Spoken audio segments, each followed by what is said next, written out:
Technology has revolutionized the world we live in. With rapid development in artificial intelligence, we've created a reliance on automation, but also a fear of the unknown. A certain unease has grown to wonder how far it can all go. Will technology misuse our information, make our jobs obsolete, or even surpass us?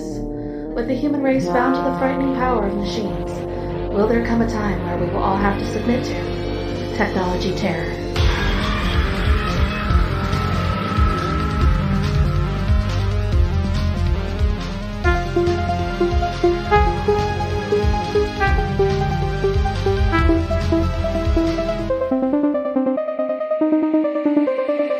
Welcome to 13 Degrees of Screams, where we watch and dissect your favorite spooky movies. I'm your host, Alex. And Stephanie. And this is a mostly horror podcast. Each season, we will rank 13 movies on a scariness scale from, you guessed it, 1 to 13. We will uncover the real-life myths and legends that inspire these movies and tell you just how authentic they are.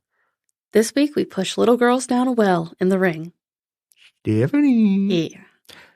Have you seen The Ring before we watched it for the podcast? No. This is one of those ones, though, that I did watch, like, some spoiler videos on previously because, you know, it's something a lot of people talk about. Everyone knows The Ring. Right. Like, even if you haven't seen it, I'm sure you knew at least what it was about. Yeah, the like, concept. and I recognized the image of the girl crawling out of the screen and stuff like that. Knew. Yeah, like, it was familiar, but not. And the question of the day, did you like it? It was about 50-50. 50-50. Yeah, like, no.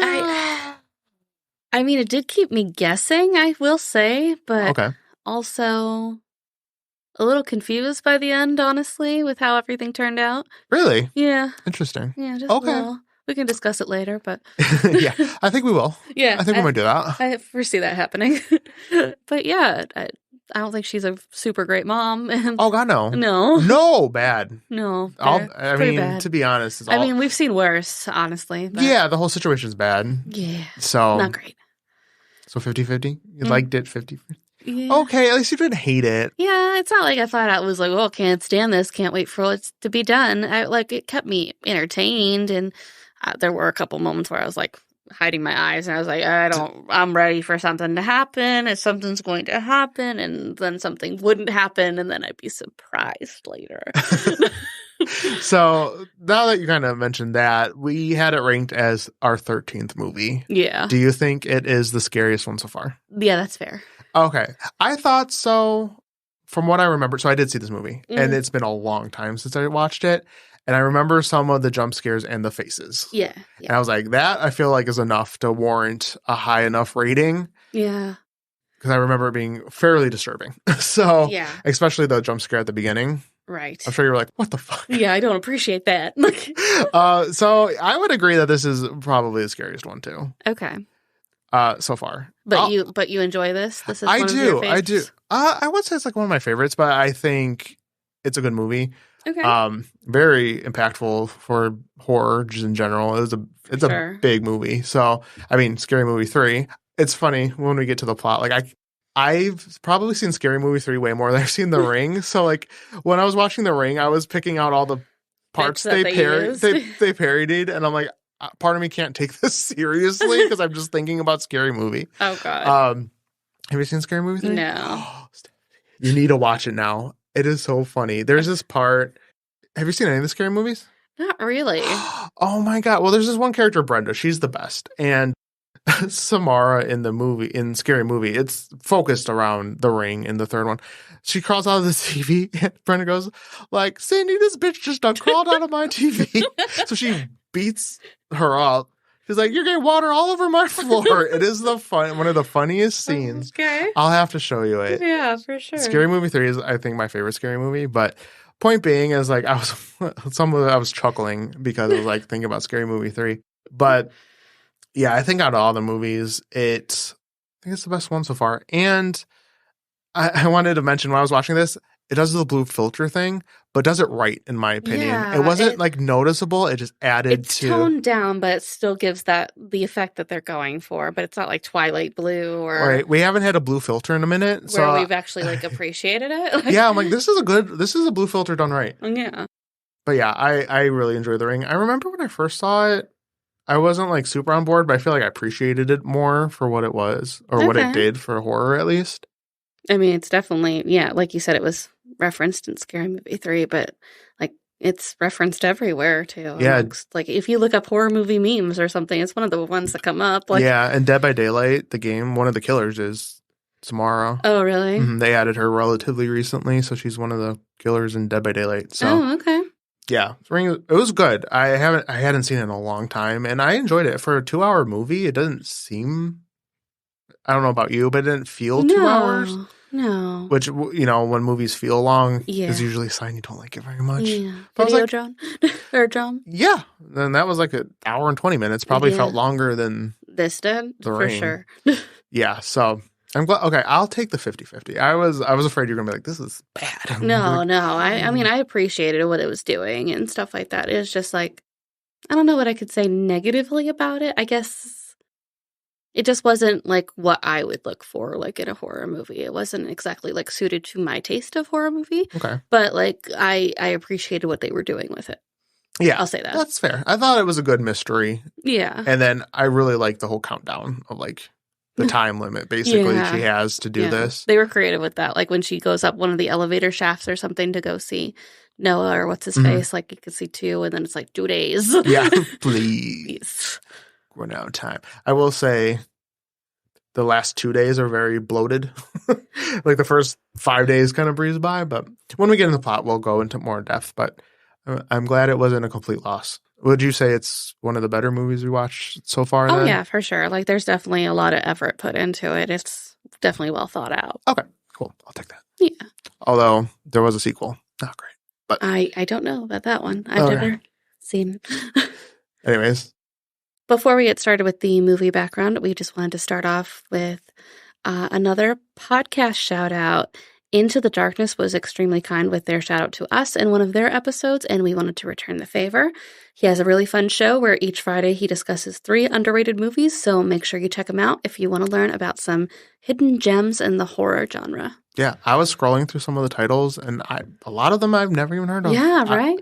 I thought I knew a lot of like random horror movies. No, I was like, I don't know any of these. Yeah, so, he's digging deep. Yeah, so if you want some really underrated movies, go check out the show. Yeah, of course. Everyone can always add a few more to their collection, right? Right. I mean, you can only watch so many mainstream movies before you gotta dig deeper into finding the more rare stuff. Like it might be a little odd, but maybe it'll be some of the best things. Yeah, it could be some of the best things you've ever seen. So. Right, for sure. Are you ready to dive into the movie background? Yeah, I think so. All right. The Ring is a 2002 American psychological supernatural horror film directed by Gore Verbinski from a screenplay by Erin Kruger and starring Naomi Watts, Martin Henderson, and Brian Cox. It is a remake of Hideo Nakada's 1998 film Ring, based on Koji Suzuki's 1991 novel of the same name. The plot centers on Rachel Keller, a journalist who must figure out a way to escape death after watching a cursed videotape that seemingly kills the viewer 7 days after viewing it. The Ring was released theatrically by DreamWorks Pictures, which was really weird. I always associate DreamWorks with like Shrek. Yes, just Shrek. Just Shrek. No, I usually associate DreamWorks with like kid stuff for some reason. Like Shrek. like Shrek. We're should cover Shrek now. We could fit that into technology, right? Monsters. Some sort of monster season. Yeah, there we go. Bog swamp ogres. We'll do a whole monsters. A whole season on ogres. Yep. That'll be like season 30 when you run out of ideas. Right. We could do all the Shrek movies in one season. There's like 4 or 5. Yeah, get us a third of the way there. Yeah. Critics praised the atmosphere and visuals and Bojan Bazelli's cinematography. I don't know if it's Bohan or Bojan, but the cinematography was praised. Okay. The Ring was a box office success, grossing $249 million on a production budget of $48 million, making it one of the highest-grossing horror remakes of all time.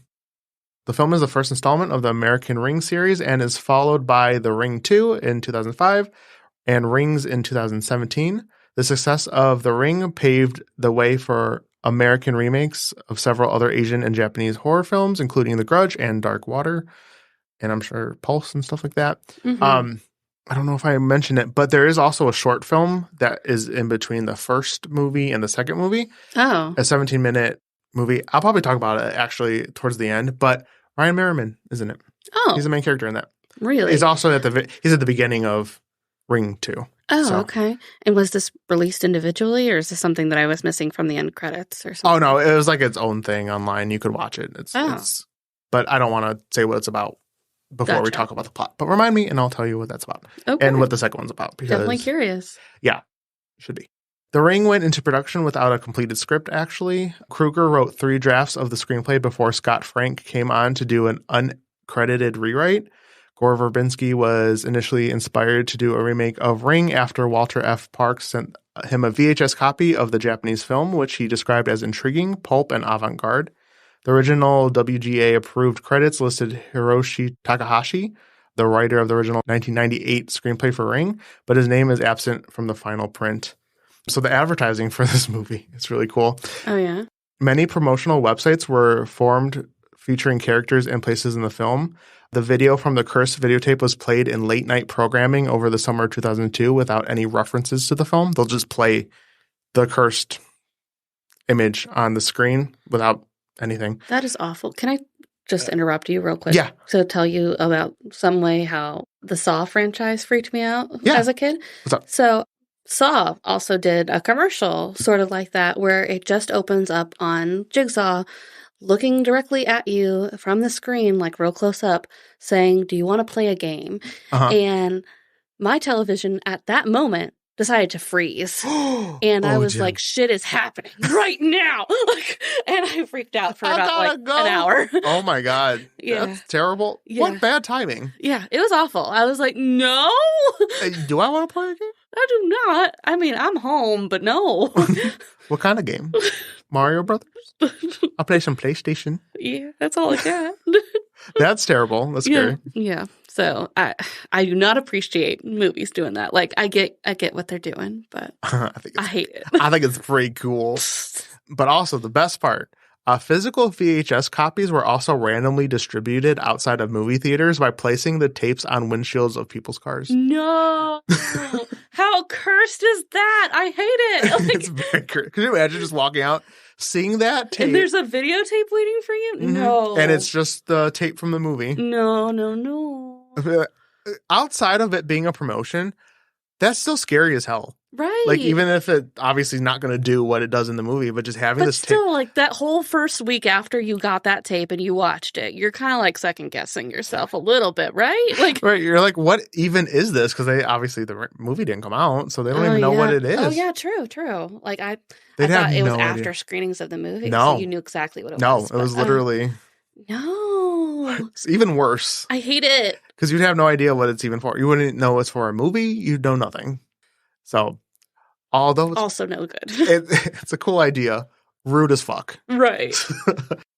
But Rotten Tomatoes, the film has an approval rating of 71% based on 206 reviews with an average rating of 6.6 out of 10.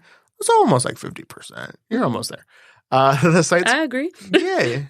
The site's consensus reads, with little gore and a lot of creepy visuals, The Ring gets under your skin thanks to director Gore Verbinski's haunting sense of atmosphere and an impassioned performance from Naomi Watts. Metacritic assigned the film a weighted average of 57 out of 100 based on 36 critics, indicating mixed or average reviews. Audience polled by CinemaScore gave The Ring an average grade of B- on an A+ to F scale. I always thought people liked it a little bit more than that. I mean, it's not terrible reviews, but it's not like great. Right. Yeah, I thought it was kind of like everyone's favorite, so I assumed at least like B+, A- on that kind of scale that they talked about. Yeah, and then considering how much people know about The Ring, you thought it would be a little bit more praised, but no, not really. Okay, just not for them. No. The Ring ranked number 20 on the cable channel Bravo's list of 100 scariest movie moments. Bloody Disgusting ranked it 6th in their list of the top 20 horror films of the decade, with the article saying that The Ring was not only the first American J-horror remake out of the gate, it also still stands as the best. Which I agree. Out of all the Japanese remakes. Right. And you said that this was made in 2002. Mm-hmm. So if you consider Pulse or something that comes out a few years later, you're like, wow. this is coherent. Right. Like, it's a good story. Like, it still holds up to, like, today, you know? Like, Pulse, you can definitely tell it's, like, dated from years ago. Yeah. I mean, this is 21 years old now. Can you believe that? It doesn't feel that way. Mm-mm. I think that's why I also enjoyed it, too, because it still feels pretty... It's nice and fresh. Modern. Naomi kills it. Mm-hmm. You're looking fine, fierce, ready to go. She is. Are you ready to dive into the plot? I am. So we start off with two teenagers named Katie and Becca as they discuss an urban legend about a cursed videotape that's been circulating. And whoever watches it apparently dies in 7 days. And this kind of leads to some teasing on either end. Like Katie tells Becca that she did watch the tape and she realizes like, oh, shit, like I didn't know people died after they watched it. And then they kind of like, you know, they're hazing each other back and forth and stuff like that. Well, and then like Katie gets a phone call and then Becca pretends it's like the ghost or whatever. But to back up, sorry not to cut you off, but Katie like pretends to like start choking and shit. Oh yeah, that too. And then I had a laugh because again, I swear to God, I'm not going to reference Scary Movie this whole time. But Scary Movie opens with a parody of this, and like Pamela Anderson is like one of the girls. It's funny, but the acting wasn't super great at this intro. I thought. I thought it was okay. I was totally expecting something to come out of her mouth. Honestly, with the coughing, the choking. Oh, I was like a swear word? Like what? Oh, no. Like I thought like something thing. Creepy. Oh, no. I just meant with the dialogue a little bit because like she's done choking, right? Or pretending to choke. And Becca's like immediately, so did you have sex? Like, right. Yeah, okay. That was a little hokey. That's like fair. Some of the dialogue was a little off. And I was like, I feel like that is teenage girls though. Fair enough. I was not a teenage as have girl. Been one, yeah. So, okay, maybe I'm wrong. Maybe I'm wrong there, but it was just like very jarring. But we'll continue with what happens to Katie. Anyway, so that night, like after they're like hazing each other, I guess Becca's spending the night, but like shortly after, she just kind of disappears somewhere into the house, and Katie's experiencing weird things about the house, like the fridge door is opening, her TV goes all staticky, and she turns it off, it turns back on, and it turns out later in the night she is killed by an unseen force. Yeah. Do we just want to say what happened, or are we going to find out later? We're going to find out. Later? Okay. Later. Because this part was also like, okay. Right. I mean, I'll let us ease into the surprise of it all, because once it gets going, you know what's happening. Okay. I won't jump the gun. So at Katie's funeral, her mother asks her sister, Rachel, a Seattle-based journalist, to investigate her daughter's death. And I feel like Rachel's very easy breezy, beautiful cover girl about her niece fucking dying. Yeah, Rachel kind of has that attitude just about most everything. Yeah, and her son as well. Like, she's definitely not winning any Mom of the Year awards or anything. But, I mean, she's also not the worst mom out there. But her and her son have like this weird, awkward, like roommate situationship going on, it seems like. It's so funny you say that because not to plug another creator who doesn't need plugging because she's big on YouTube, but Possessed by Horror actually just had a baby, and she did a tier listing of horror movie moms. And this was before I watched the movie, and Rachel was on there. She's like, not the best mom, but she could join the mom club. And I was like, what, was Rachel that bad? And I'm like, oh yeah, she wasn't great. I mean, she cares after a while, but it's still not, I wouldn't say enough. No, like her son's like her colleague. Yeah. Mind you, he's like 8. And he calls her Rachel. Like, I know. I was like, is he like a weird not adopted, but like someone she knew died and like godmother type situation? No, that's her kid. Yeah. No. And he looks stressed. Like, he's got like bags under his eyes, and he's 8 years old. Like, man's putting in a full work day. I was getting Cole from Sixth Sense. Yes. But a little more tightly wound. Right. Rachel! His eyes were bulging out all the time. I'm like, bro, let's calm, chill. Anyway, so Rachel discovers that Katie's friends all died in a bizarre accident or whatever at the same time of night as Katie's death.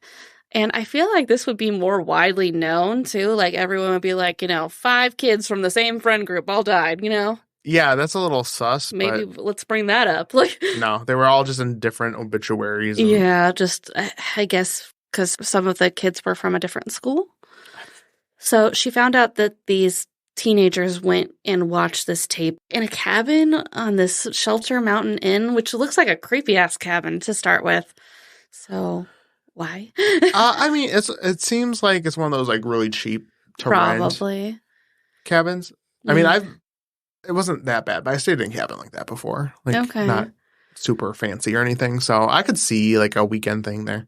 Okay. So she finds at the front desk with the clerk that he has like a collection of videotapes. Like somehow she just magically knows the right one. Right. And she just grabs it to go watch it immediately, even though Katie's friends that are still alive are like, they all watched the tape and then they died. But like, does she know? Wait, how does she know they watched a tape? I forget. So on the request of her sister, she's supposed to go around to the younger kids at the party asking questions. They told them about the tape. Okay. Yeah. I was like, how did she even find out? Because, that's right. So she starts smoking with some teenagers in the backyard and they tell her, like, because she's the cool aunt, I guess. Yeah, I was going to say, she's the cool mom. Yeah. Smoking with the kids. Right.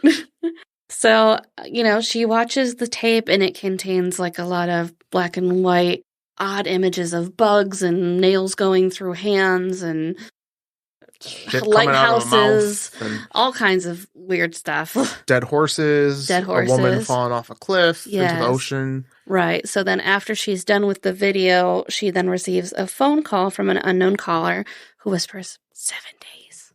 7 days beach. Yeah. So Rachel decides to recruit her ex-boyfriend, who happens to be a video analyst named Noah. Didn't know he was her ex-boyfriend for like the longest time. I think that was the point. You're like, I thought they were just like old friends. Yeah. So he watches the tape and Rachel makes a copy for him. She kind of doesn't want him to watch based on like what she's heard and everything, even though she kind of like jumped right into the fire of watching this tape, even though she has a son at home that, would be an orphan, supposedly without her. Yeah. I mean, to be fair, would I believe that story? I mean, outside of the 4 kids dying, that's pretty solid evidence, I would think. But other than that, not really gonna. Is it really going to stop you kind of thing? I don't know. It's like Bloody Mary, I guess. I still wouldn't try it. Right. I mean, I've never tried it. I'm saying, but for the normal person who isn't anxiety-ridden, I don't think they'd think this tape is actually going to kill me. Okay. But, by the time she's talking about it with Noah, she is kind of a little frightened of it and warns him not to watch it. He watches it, thinks it's no big deal, and he's like, it's not that scary. Yeah, the phone rings and they don't answer it. Right. And I'm like, oh, okay. I would want to know just for peace of mind. Right. And she finds that there's a woman on the tape that's just looking in a mirror and kind of like looks back at you. And then you see like a shadow of a girl with her hair and her face on the other side of that wall where the woman's looking in the mirror. And so she decides to identify the woman on the tape. And she turns out to be a horse breeder named Anna Morgan, who killed herself by diving off a cliff. And after some of her horses drowned themselves off Moesco Island. So at one point or another within, like it's pretty much like a day or so after, like her and Noah watched the tape, Aiden is like up randomly before her because he's a responsible young adult making his breakfast before he has to go to school and stuff like that. So he decides to watch the tape, doesn't have any idea what it is, and just watches it because he can't sleep. Yep. She freaks out on him, like, why would you watch this? Like, I don't know. I thought it was like Blues. Right. Whatever kids watch. SpongeBob. SpongeBob was out during that time. Yeah. Oh, it was SpongeBob. Sure. So, with like even more vigor to find out what happens with this tape and who these people are referenced on it, she heads to Moesco Island to speak to Anna's widower, Richard, while Noah travels to Eola Psychiatric Hospital to view Anna's medical records. So Rachel discovers that Anna had adopted a girl named Samara who possessed the ability to psychically etch images onto objects and into people's minds, tormenting her parents and their horses. Rude. Yeah. Why are you doing this? I guess I just didn't understand the concept. She seemed like she was provoked in a way, I guess. I think that was what confused me about the ending. I didn't really understand that she was bad, just kind of, yeah. She's not good. Yeah. She just has like these psychic powers that allows her to do psychic things. Mm-hmm. And she's not good. No. So before we get into further information on Richard and Samara, let's talk about the travel there to the Moesco Island. So Rachel takes a ferry out there, and somebody happens to have a horse trailer up there. And she, for some reason, wants to go up and pet this horse. And the horse is not letting her pass the vibe check. And she insists on trying to calm it and pet it. And I'm like, it's not working out. Go away. We just need to back up. Yeah, wasn't that infuriating? I'm like, go, Rachel. Right. He doesn't like you. I'm sorry. It sucks.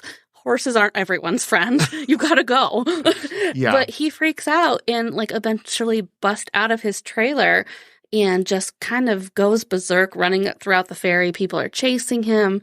And finally, he just takes a run off the ship, breaks his leg, probably part of his neck too, but he's still alive when he hits the water, and you can hear him whinnying. Ugh, and everyone's freaking out, and there's like a little girl next to her like, my horse! And and then they run to the back of the ship. I don't know what they're expecting to find, because there's no way they're pulling this 2,000-pound animal out of the water. Mm-hmm. Yeah, but it's just like a bunch of blood under the ship, so I don't know if it hit the propeller. I think so, yeah. Oh, but it made me upset. Yeah, I know. It was a beautiful horse, too. Like, I know. Yeah. I watched this before you. I was like, I need to text Stephanie. Yeah, I hate I'm animal like, animal? I know. I was like, oh, shit, I forgot about that. Yeah. It's not great. So, yeah, poor little horsey. So, something's not right with Rachel. Apparently animals, especially horses in this case, are very sensitive to people that have witnessed the tape. Yeah. So Noah, off in the psychiatric ward, finds a file on Samara that mentions a missing video record last seen by Richard. So returning to the Morgan home, Rachel finds a birth certificate proving that Samara is the biological child of Richard and Anna. And I don't know how this works out. Like, did they bring back like an 8-year-old and they were like, this is our child now? And she was only gone for like a month or something? Yeah, I don't know. But it marks her as a live birth. So meaning like this is like her actual birth certificate saying that this is their child. Okay. Okay. So she also finds the missing video in which Samara explains her powers during a therapy session. Richard insists that Samara is evil and commits suicide by electrocuting himself. That, to say the least. He brings like all the electronic equipment in the bathroom. He is just going completely nuts. And Rachel's like begging him, like, like, you can't, like, she's going to kill my son. And he's like, oh yeah, she will. She'll just do that. She don't sleep. Yeah. And then he just electrocutes himself. He's like, peace. And then he throws electronics into the bathtub. Like, no sympathy at all. Just like, I gotta get away. I mean, he's like, yeah.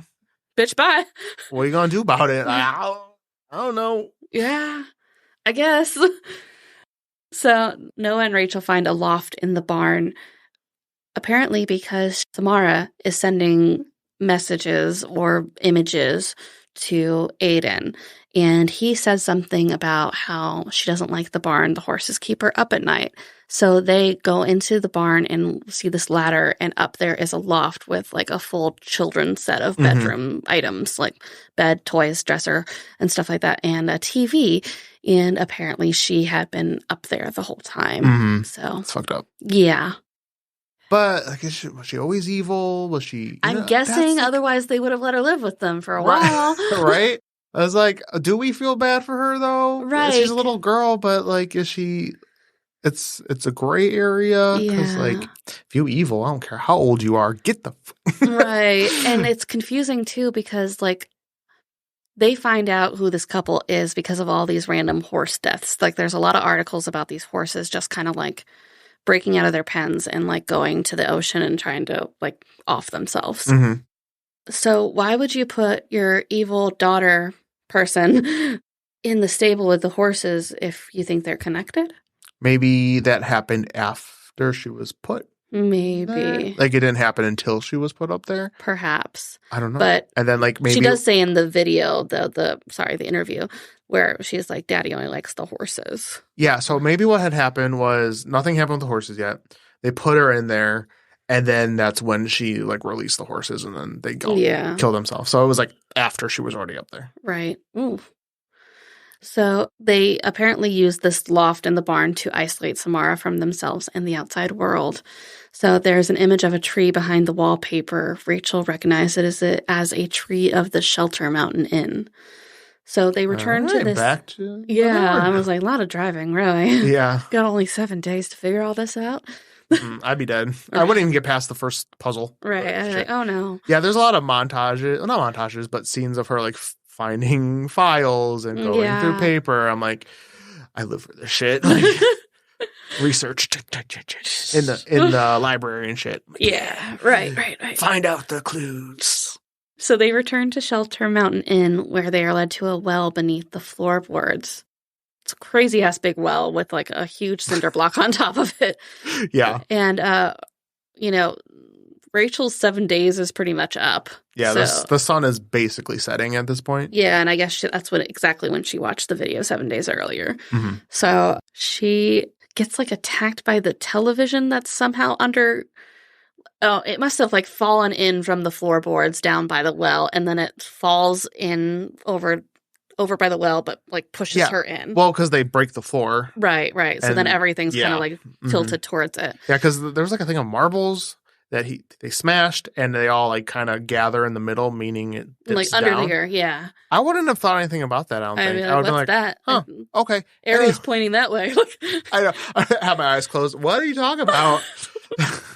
Yeah, so they're smart, and they broke the floor, and then there was the well. Yeah, so Rachel falls inside and experiences a vision of Anna dumping Samara into the well where she survived for 7 days.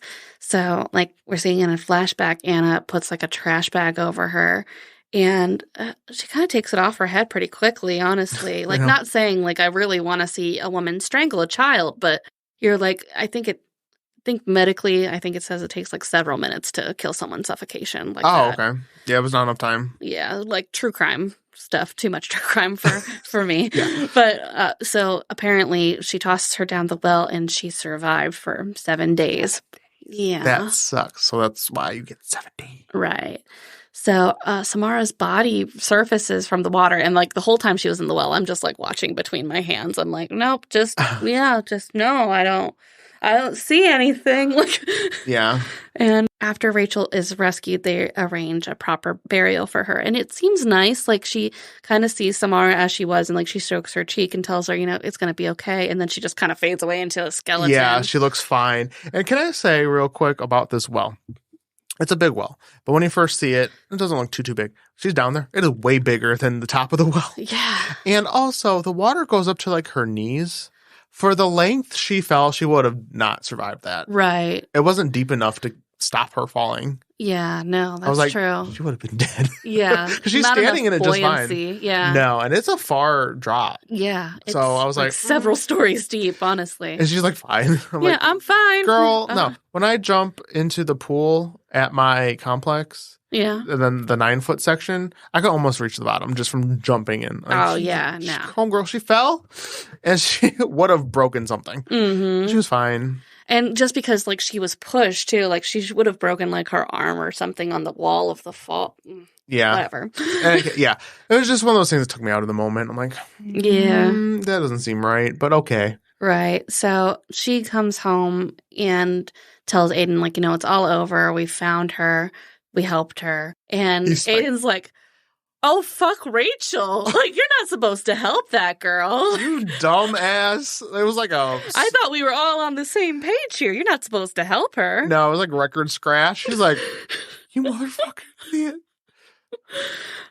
So then you kind of wish that the story was in reverse and Aiden was doing this whole investigation the whole time to figure out how to stop her rather than save her. Aiden's barely in this movie. Yeah, but he's the smartest person here. Right. So Rachel realizes that Noah's 7 days are now up. So Samara's ghost crawls out of his TV screen and kills him. And this is the slowest crawl. Like, he sees her come out of the well and start heading towards the screen. And he decides, I'm going to get front row seats in front of the TV and watch. Well, for what it's worth, I don't think he expected her to come out of the TV. Yeah. And he thought it was over, so maybe he didn't expect her to come out. It's the same tape, though, basically. Saying, maybe he was just like, huh, that's weird. And she must be coming to give me a hug. Yeah, thank you for releasing me. So yeah, it was a slow burn of a kill, and like the whole time Rachel's calling him, so it's cutting between her rushing over there and him slowly dying. Yeah. Well, her not really chasing him. He's like fumbling around, and she's just kind of like phasing to different parts of the room. Right.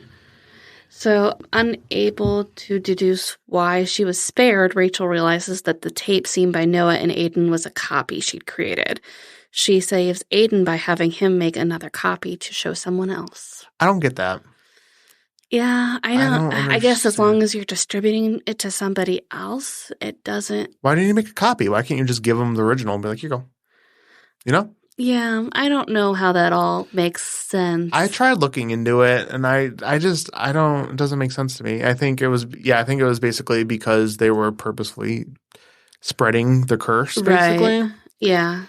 Which does lead me to the sequel real quick and the short film. So basically... Please explain. I will. What happens basically between that and the first movie and the second movie is there's this growing... It's like almost like a cult of people who they watch the tape and they get as close to 7 days as they can. And then before the time's up, the next person in line agrees to watch it. Makes a copy and watches it to spare them. What the? So they're kind of like living off the thrill on it? Mm-hmm. Yeah, okay. So the short film is about Ryan Merriman's character. He does it. And then the one girl in the group, the groups are called rings, basically, where they sit in a circle and then they go around. And the one girl wants to see what happens on 7 days. So she convinces the girl after him to not watch the tape. So he's freaking out. So the short film is about him going through the days. No one's reached day 7 yet. So they're like trying to see what happens. He's trying to freak out. So he convinces this other girl, Emma, to come.